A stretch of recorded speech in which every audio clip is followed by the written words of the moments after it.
សួស្តីអ្នកទាំងអស់គ្នាវិលមកកាន់វីដេអូបំបែករឿងក្តីឃាតកម្មដែលមានពិតនៅជុំវិញពិភពលោកហើយនៅវីដេអូនេះយើងមកបំបែកនៅរឿងក្តីឃាតកម្មមួយទៀតហើយគឺជាករណីដែលមានឈ្មោះថាផ្កាដាលីយ៉ាខ្មៅរឿងក្តីនេះជនរងគ្រោះគឺត្រូវបានឃាតករនឹងកាត់ជាពីរកំណាត់ហើយនឹងនៅលើមុខមាត់របស់នាងគឺមានស្នាមវះដែលគេឲ្យឈ្មោះថាជាស្នាមញញឹមគឺជាស្នាមដែលវះពីមាត់មួយចំហៀងមកដល់គុំត្រចៀកទាំងសងខាងហើយចង់ដឹងរឿងនេះវាបែបណាយើងចូលទៅស្វែងយល់ទាំងអស់គ្នានៅព្រឹកព្រលឹមថ្ងៃទី15ខែមករាឆ្នាំ1947នៅលើដីឡូទំនេរមួយកន្លែងនៃតំបន់ Limit Park ក្នុងទីក្រុង Los Angeles ស្ត្រីម្នាក់មានឈ្មោះថា Betty Bersinger កំពុងដើរត្រសងពីអ្នកកូនស្រីតូចរបស់នាងនៅចម្ងាយប្រហែលជា 4-5 ម៉ែត្រនាងបានប្រទះឃើញវត្ថុមួយយ៉ាងក្រកេះក្រកាសនៅលើស្មៅដំបូងឡើយនាងគិតថាវាគ្រាន់តែជាតុក្កតាសម្លៀកបំពាក់ដែលបានបែកបាក់តែបានន័យថាគឺជាតុក្កតាម៉ាឡាកាំងបាទដែលគេយកមកបោះចោលតែប៉ុណ្ណោះប៉ុន្តែនៅពេលដែលនាងដើរចូលទៅជិតដល់ស្រាប់តែភ្លាមនោះមានខ្យល់ត្រជាក់បោកបក់មកប៉ះផ្ទៃមុខភ្នែករបស់នាងក៏បើកធំដោយភាពរន្ធត់ដែលមិនអាចពណ៌នាបានវាមិនមែនជាតុក្កតាទេវាជារាងកាយរបស់ស្ត្រីវ័យក្មេងម្នាក់រាងកាយនោះត្រូវបានគេកាត់ផ្ដាច់ជាពីរផ្នែកត្រង់ចង្កេះ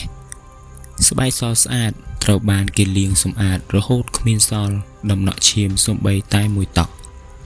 ហើយនៅលើផ្ទៃមុខដ៏ស្រស់ស្អាតមួយនោះមានមុខរបួសកាត់ពីជ្រុងមាត់ទាំងសងខាងរហូតដល់ត្រចៀកបង្កើតទៅជាស្នាមញញឹមដ៏រន្ធត់ដែលគ្មានថ្ងៃលុបបានតើអ្នកណាជាអ្នកធ្វើទរណកម្មយ៉ាងព្រៃផ្សៃបែបនេះទៅលើស្ត្រីម្នាក់នេះដើម្បីស្វែងយល់នៅអាថ៌កំបាំងមួយនេះយើងត្រូវថយក្រោយទៅមើលពីជីវិតរបស់ស្ត្រីរងគ្រោះជាមុនសិននាងមានឈ្មោះថា Elizabeth Short កើតនៅថ្ងៃទី29ខែកក្កដាឆ្នាំ1924ក្នុងទីក្រុង Boston រដ្ឋ Massachusetts មិត្តភ័ក្តិនិងគ្រួសាររបស់នាងតែងតែហៅនាងយ៉ាងស្និទ្ធស្នាលថា Beth ហើយ Beth ជាក្មេងស្រីដែលមានរូបរាងស្រស់ស្អាតដាច់គេនាងមានភ្នែកពណ៌ខ្មៅស្រងាត់និងស្នាមញញឹមដ៏ទាក់ទាញប៉ុន្តែជីវិតកុមារភាពរបស់នាងមិនបានរលូនឡើយកាលពីនាងមានអាយុទៅតែ6ឆ្នាំឪពុករបស់នាងបានបាត់ខ្លួនភ្លាមក្នុងអំឡុងពេលវិបត្តិសេដ្ឋកិច្ចពិភពលោកដោយទុកឲ្យម្ដាយរបស់នាងរ៉ាប់រងចិញ្ចឹមកូនស្រី5នាក់តែម្នាក់ឯងនៅពេលធំនឹងក្តីបេតមានក្តីស្រមៃដូចជាក្មេងស្រីរាប់ពាន់នាក់ផ្សេងទៀតនៅសម័យនោះគឺការក្លាយទៅជាតារាសម្ដែងដ៏ល្បីល្បាញនៅ Hollywood នាងគឺជាមនុស្សស្រឡាញ់ភាពស្រស់ស្អាតមានបុគ្គលិកលក្ខណៈស្រទន់ទន់ភ្លន់រួសរាយរាក់ទាក់និងចូលចិត្តតែងខ្លួនយ៉ាងប្រណិតនាងមានទម្លាប់ពិសេសមួយគឺចូលចិត្តស្លៀកពាក់ឈុតពណ៌ខ្មៅអមទៅដោយការដោតផ្កាពណ៌ខ្មៅនៅលើសក់របស់នាងនៅពេលនាងមានអាយុ19ឆ្នាំបេតបានសម្រេចចិត្តចាកចេញពីផ្ទះធ្វើដំណើរឆ្ពោះទៅកាន់រដ្ឋ California ដើម្បីដេញតាមក្តីស្រមៃប៉ុន្តែពិភពពន្លឺភ្លើងពណ៌នៅ Hollywood មិនបានស្វាគមន៍នាងដោយស្រួលនោះឡើយនាងត្រូវបានធ្វើការជាអ្នករត់តុតាមភោជនីយដ្ឋានរស់នៅក្នុងបន្ទប់ជួលតូចនិងតស៊ូឆ្លងកាត់ការរស់នៅប្រចាំថ្ងៃយ៉ាងលំបាកដោយរងចាំតែឱកាសមួយដែលនឹងផ្លាស់ប្ដូរជីវិតរបស់នាងប៉ុន្តែនាងមិនដែលដឹងឡើយថាឱកាសនោះមិនដែលមកដល់ទេមានតែសុបិនអាក្រក់ប៉ុណ្ណោះដែលកំពុងរងចាំនាងរហូតមកដល់ដើមខែមករាឆ្នាំ1947នៅរដូវរងានៅ Los Angeles មានខ្យល់ត្រជាក់បោកបក់ខ្លាំងនៅថ្ងៃទី8ខែមករាឆ្នាំ1947ដដែល Beth បានធ្វើដំណើរត្រឡប់ពីទីក្រុង San Diego វិញជាមួយនឹងបុរសម្នាក់ឈ្មោះ Robert Redmanley គេគឺជាអ្នកលក់ដូរម្នាក់ដែលមានគ្រួសាររួចហើយប៉ុន្តែបានជួយរ៉ាប់រងនិងចំណាយជូននាងធ្វើដំណើរRobert បានរៀបរាប់ថា Beth មានអារម្មណ៍ព្រួយបារម្ភនិងរវើរវាយខុសពីធម្មតា នៅថ្ងៃនោះនៅថ្ងៃទី9 ខែមករាឆ្នាំដដែល Robert បានបើករថយន្តជូន Beth មកទម្លាក់នៅសន្តាគារ Biltmore Hotel ក្នុងកណ្ដាលក្រុង Los Angeles នាងបានប្រាប់គាត់ថានាងត្រូវជួបនឹងបងស្រីរបស់នាងនៅទីនោះ Robert មើលទៅនាងដើរចូលទៅក្នុងសន្តាគារហើយនោះក៏ជាលើកចុងក្រោយបង្អស់ដែលគេបានឃើញ Elizabeth Short នៅរស់រយៈពេល6ថ្ងៃពេញគ្មាននរណាម្នាក់ដឹងថានាងនៅទីណានាងនៅជាមួយអ្នកណាឬក៏មានរឿងអ្វីកើតឡើងចំពោះនាងសូម្បីតែបងស្រីរបស់នាងក៏មិនដែលបានមកជួបនាងនៅសន្តាគារនោះដែររហូតមកដល់ព្រឹកព្រលឹមថ្ងៃទី15 ខែមករាអ្វីៗគ្រប់យ៉ាងត្រូវបានប្រែប្រួលជារៀងរហូតនៅវេលាម៉ោង10ព្រឹកថ្ងៃទី15 ខែមករានៅពេលដែលប៉ូលីសបានមកដល់ទីកន្លែងកើតហេតុនៅ Limit Park ពួកគេដែលជាមន្ត្រីឆ្លងកាត់បទពិសោធន៍រាប់សិបឆ្នាំក៏ត្រូវឈររឹងខ្លួនដោយភាពរន្ធត់ចិត្តដែរសពរបស់នាង Elizabeth ស្ថិតក្នុងស្ថានភាពដែលខូខើហួសថ្លែងរាងកាយរបស់នាងត្រូវបានកាត់ជាពីរផ្នែកដាច់ចេញពីគ្នាយ៉ាងស្អាតត្រង់កម្រិតចង្កេះគ្មានឈាមសូម្បីតែមួយដំណក់នៅលើដីឬនៅលើសាកសពបញ្ជាក់ថាឃាតករបានលាងសម្អាតរាងកាយរបស់នាងយ៉ាងស្អាតមុននឹងយកមកប្លង់ចោលហើយដៃទាំងពីរស្ដាំឆ្វេងត្រូវបានគេទាញលើកឡើងលើក្បាលរីឯជើងទាំងពីរត្រូវបានតម្រៀបបើកទូលាយដែលមានន័យថាដូចជាកន្ធែកជើងអញ្ចឹងហើយមាត់របស់នាងត្រូវបានកាត់បើកពីជ្រុងសងខាងរហូតដល់ត្រចៀកដែលជាបច្ចេកទេសធ្វើទារុណកម្មយ៉ាងសាហាវដែលគេហៅថា Class Ghost Mine ព័ត៌មាននៃការរកឃើញសពបានផ្ទុះឡើងដោយផ្ទុះគ្រាប់បែកអញ្ចឹងសារព័ត៌មានទូទាំងសហរដ្ឋអាមេរិកបានចុះផ្សាយព័ត៌មាននេះនៅលើទំព័រមុខអ្នកកាសែតបានចាប់ផ្ដើមហៅនាងថា The Black Dahlia ដោយសារតែទម្លាប់នៃការស្លៀកពាក់របស់នាងគឺពណ៌ខ្មៅហើយនឹងមានសៀតផ្កានិងមានភាពស្រដៀងគ្នាទៅនឹងចំណងជើងភាពយន្តរឿង The Blue Dahlia ដែលកំពុងតែល្បីល្បាញនាពេលនោះប៉ូលីសបានដឹងភ្លាមៗថាពួកគេកំពុងប្រឈមមុខទៅនឹងឃាតករដែលមានចិត្តសាហាវខុសខើនិងមានការរៀបចំផែនការយ៉ាងលម្អិតបំផុត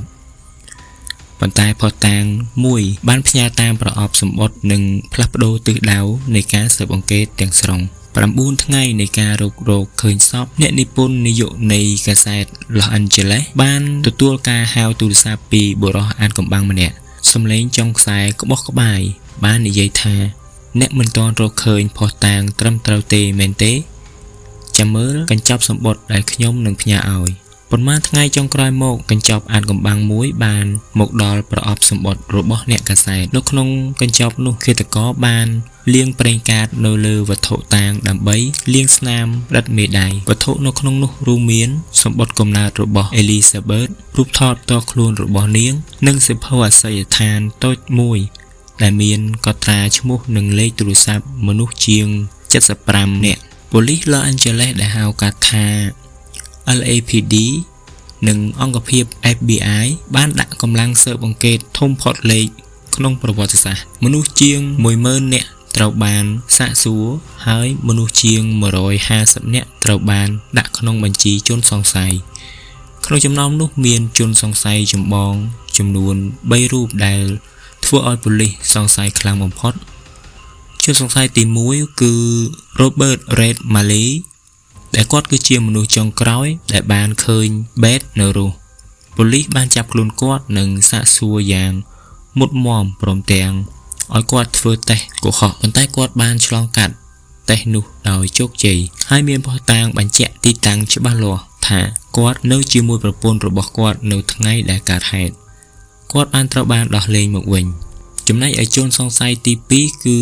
Leslie Dillon គាត់គឺជាអ្នកបច្ចេកទេសមន្ទីរពិសោធន៍ជាអ្នកនិពន្ធម្នាក់គាត់បានសរសេរសម្បត្តិមកកាន់ប៉ូលីសដោយរៀបរាប់ព័ត៌មានលម្អិតអំពីករណីឃាតកម្មដែលមានតែឃាតករនិងប៉ូលីសប៉ុណ្ណោះដែលដឹងបន្ទាប់ពីការស៊ើបអង្កេតយ៉ាងស៊ីជម្រៅប៉ូលីសមិនអាចរកឃើញភស្តុតាងផ្ទាល់ភ្ជាប់គាត់ទៅនឹងកន្លែងកើតហេតុឡើយជនសង្ស័យទី3ដែលជាជនសង្ស័យអាថ៌កំបាំងបំផុត ដែលមានឈ្មោះថា Dr. George Hodel គាត់គឺជាគ្រូពេទ្យវះកាត់ដ៏ល្បីឈ្មោះនិងមានឥទ្ធិពលម្នាក់នៅ Los Angeles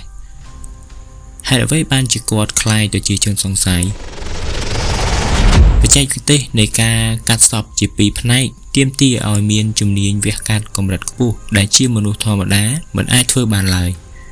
ប៉ូលីសបានលួចដាក់ឧបករណ៍ស្ដាប់សំឡេងនៅក្នុងផ្ទះរបស់ Dr. Hodel ហើយបានថតជាប់សំឡេងគាត់និយាយថាប្រសិនបើខ្ញុំបានសម្លាប់ Black Dahlia មែននោះគ្មាននរណាអាចស្រាវជ្រាវរកឃើញឡើយព្រោះគ្មាននរណាអាចនិយាយជាមួយនឹងលេខាស៊ីរបស់ខ្ញុំបានទៀតទេហើយអ្វីដែលកាន់តែរន្ធត់ជាងនេះទៅទៀតនៅទសវត្សរ៍ក្រោយមកកូនប្រុសរបស់ Dr. Hodel មានឈ្មោះថា Steve Hodel ដែលជាអ្នកស៊ើបអង្កេតប៉ូលីស LAPD បានចូលនិវត្តន៍បានរកឃើញរូបថតស្ត្រីម្នាក់ស្រដៀងទៅនឹង Elizabeth នៅក្នុងស៊ុំរូបថតសម្ងាត់របស់ឪពុករបស់គាត់ក្រោយពេលឪពុករបស់គាត់បានខ្សែជីវិតទៅហើយប៉ុន្តែទោះបីជាមានតម្រុយទាំងអស់នោះក៏ដោយក៏នៅតែមានសំណួរមួយដែលគ្មានអ្នកអាចឆ្លើយបានថាហេតុអ្វីបានជាប៉ូលីសមិនដែលចោទប្រកាន់លោក Hodel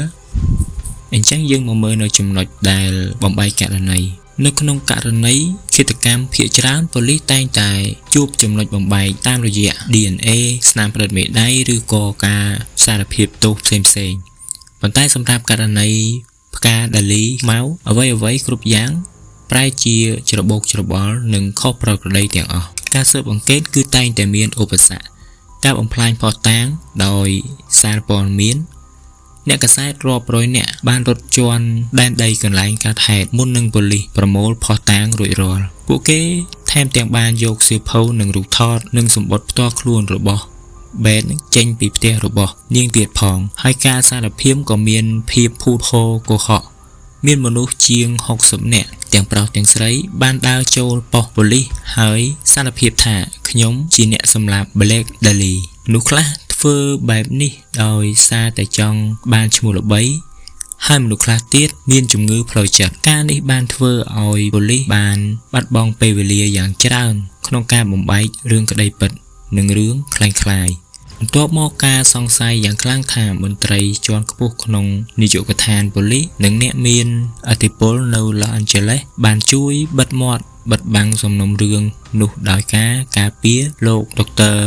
George Hodel ព្រោះគាត់ដឹងរឿងសម្ងាត់ច្រើនរបស់អ្នកមានអំណាចនៅ Hollywood ឃាតករបានប្រើប្រាស់ប្រេងកាតលាងសម្អាតវត្ថុតាងគ្មាន DNA សម័យនោះគ្មានកាមេរ៉ាសុវត្ថិភាពហើយក៏គ្មានសាក្សីណាម្នាក់បានឃើញសកម្មភាពឃាតកម្មនោះឡើយទោះបីជាប៉ូលីសដឹងថា Dr. George Hodel ជាជនសង្ស័យដែលមានទម្ងន់បំផុតក៏ដោយប៉ុន្តែពួកគេគ្មានភស្តុតាងរឹងមាំឥតប្រកែកបានដើម្បីបញ្ជូនគាត់ទៅតុលាការឡើយអញ្ចឹងតើការកាត់ក្តីចុងក្រោយវានឹងទៅជាបែបណាចម្លើយដ៏គួរឲ្យសោកស្ដាយបំផុតនោះគឺមិនដែលជំរះក្តីឬក៏មានសារក្រមតុលាការសូម្បីតែមួយលើកឡើយគ្មានជនសង្ស័យណាម្នាក់ត្រូវបានចោទប្រកាន់ជាផ្លូវការឡើយ Dr. George Hodel បានចាក់ចេញពីសហរដ្ឋអាមេរិកទៅរស់នៅប្រទេសហ្វីលីពីនក្នុងឆ្នាំ1950ហើយបានរស់នៅទីនោះជារៀងរហូតដល់អាយុ91ឆ្នាំទើបទទួលអនិច្ចកម្មក្នុងឆ្នាំ1999ដោយមិនដែលត្រូវបានផ្ដន្ទាទោសឡើយ Elizabeth ត្រូវបានគេយកទៅបញ្ចុះនៅរមណីយដ្ឋាន Mountain View Cemetery ក្នុងក្រុង Oakland រដ្ឋ California ស្ត្រីវ័យ22ឆ្នាំរូបនោះដែលធ្លាប់ស្រមៃចង់បានឈ្មោះល្បីល្បាញនៅលើផ្ទាំងក្រណាត់សនៃ Hollywood ចុងក្រោយនាងពិតជាមានឈ្មោះល្បីល្បាញមែនប៉ុន្តែជាឈ្មោះល្បីល្បាញនៅក្នុងនាមជាជនរងគ្រោះនៃអំពើឃាតកម្មដ៏សាហាវឃោរឃៅនិងអាថ៌កំបាំងបំផុតក្នុងប្រវត្តិសាស្ត្ររហូតមកដល់ពេលបច្ចុប្បន្ននេះជាង70ឆ្នាំបានកន្លងផុតទៅករណីផ្កាដាលីយ៉ាខ្មៅត្រូវបានចាត់ទុកជា cold case ដោយសំណុំរឿងមិនទាន់បានដោះស្រាយជារៀងរហូតសួរថាតើ Dr. George Hodel ពិតជាឃាតករមែនឬឃាតករពិតប្រាកដជាមនុស្សម្នាក់ដែលប៉ូលីសមិនអាចស្គាល់ឈ្មោះសោះ អាថ៌កំបាំងនោះបានលេចបាត់ទៅជាមួយនឹងពេលវេលាដោយទុកត្រឹមតែសំណួរនិងភាពងងឹតដែលគ្មានថ្ងៃបកស្រាយបានជារៀងរហូតបាទចំពោះករណីមួយនេះត្រូវបានបញ្ចប់ហើយបងប្អូននឹងមានយោបល់បែបណាសូមកុំភ្លេច comment នៅខាងក្រោមបាទសូមអរគុណ